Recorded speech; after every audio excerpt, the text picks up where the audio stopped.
Hello, I'm Judy Harris, and I'm looking forward to talking with you this month, both online and at the conference in Santiago, Chile. After 2 weeks of communicating with you online, I will join you at the conference in Santiago, in Chile, in South America, traveling from my home in the United States. I live in the eastern portion of the U.S., fairly close to Washington, D.C., our country's capital. I live in the state called Virginia, in the eastern portion, on a peninsula between two rivers. I live in the small city called Williamsburg, and I work at the College of William and Mary in the School of Education. The College of William and Mary was originally chartered by King William and Queen Mary of Great Britain, and it's the second oldest university in my country. My work here in the School of Education at the College of William and Mary focuses upon helping teachers to effectively integrate the use of digital tools and resources into their students' curriculum-based learning, and therefore into the teacher's curriculum-based teaching. I've been doing this work for more than 30 years, believe it or not, and still find it to be endlessly fascinating, but also surprisingly challenging, even after all of these years of experience. Why challenging? I'd like to illustrate metaphorically with an example from a recent commercial. This is a classical design we did in Milan. This is a postmodern residence. Design won 5 prestigious awards. Haki headquarters in Kyoto. To see our architecture, you don't look around the corner, you look around the world. So, what can I do for you?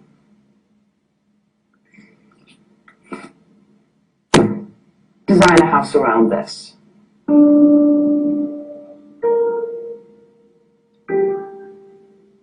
It's preposterous, isn't it? Design a house around a faucet. But in many ways, we've been asking teachers in many parts of the world to do something similar for about 25 years. We've been asking them to design learning experiences for students around digital tools and resources. Now, as ridiculous as that sounds, in some ways, it's understandable that we've made this mistake and made it for so long. These tools are incredibly powerful. They have enormous potential for helping students to learn even better and teachers to teach even better. But the problem is when we look to the tools to suggest how we should teach, it's like having a shiny new hammer. Because when you have a shiny new hammer, everything can look like a nail. Another way to say this is that the tail wags the dog. When we look to the technology to suggest how we should teach, how we should help students to learn, we have it backwards. The good news is that recently, researchers and educators have started looking at technology integration in a completely new way. This new understanding is understanding of the knowledge that teachers need to be able to integrate technologies effectively into students' learning and into teachers' teaching. I'll talk a lot more about this during the time at the conference, but as a brief overview, let me introduce this notion. Teachers need essentially 3 types of intersecting knowledge to be able to integrate technologies effectively. They need technological knowledge about the technologies and how to operate them. They need pedagogical knowledge, knowledge of how to teach effectively.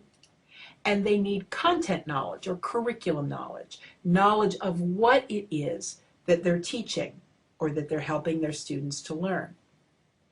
But as the diagram indicates, these types of knowledge intersect. We learned about 25 years ago that Teachers' pedagogical knowledge and their content or curriculum knowledge intersect with each other. General knowledge about how to teach isn't enough. Knowledge of the content itself isn't enough to help students to learn effectively. Teachers, in addition, need what Lee Schulman called pedagogical content knowledge, knowledge of how to teach particular content well. Now that technologies are part of this diagram, teachers also need technological content knowledge. That is, knowledge of how to best select the tools and resources that will help students to learn particular aspects of content or curriculum. Teachers also need technological pedagogical knowledge. That is, knowledge of how to teach well with these new digital tools and technologies. All of these different intersecting, interdependent types of knowledge together are considered to be technological pedagogical knowledge, or TPAC. That is the knowledge that teachers need to be able to integrate technologies effectively into students' curriculum-based learning. We realized several years ago that as complex as this knowledge is, it's actually an order more complex because of the multiple contexts in which teachers and students work together. There are many contextual influences on the knowledge that teachers need to be able to teach effectively with digital tools and resources. Among these different types of knowledge are knowledges of the technologies available, the amount of time that's available, physical space constraints, knowledge of students and their families, students' attitudes, their prior knowledge, their cultural diversity, their language diversity, their different socioeconomic levels. All of these many different contextual influences and more impact teachers' knowledge for effective technology integration. So TPAC, it turns out, is even more complex than we thought when we first conceptualized it about 6 years ago.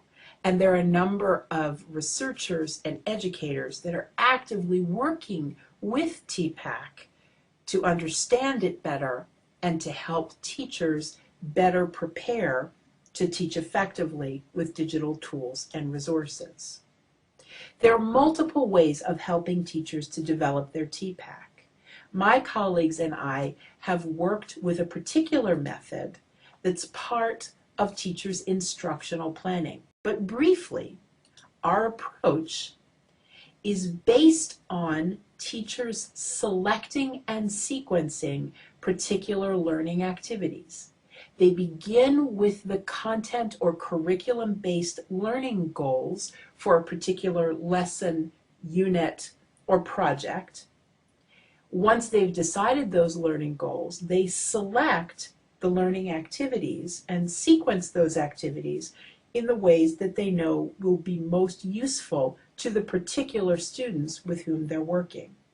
Once they've selected the content goals and the learning activities and sequence them, only then do they select appropriate technologies that are appropriate for the particular learning activities that they have selected, and therefore incorporate them into their instructional plan.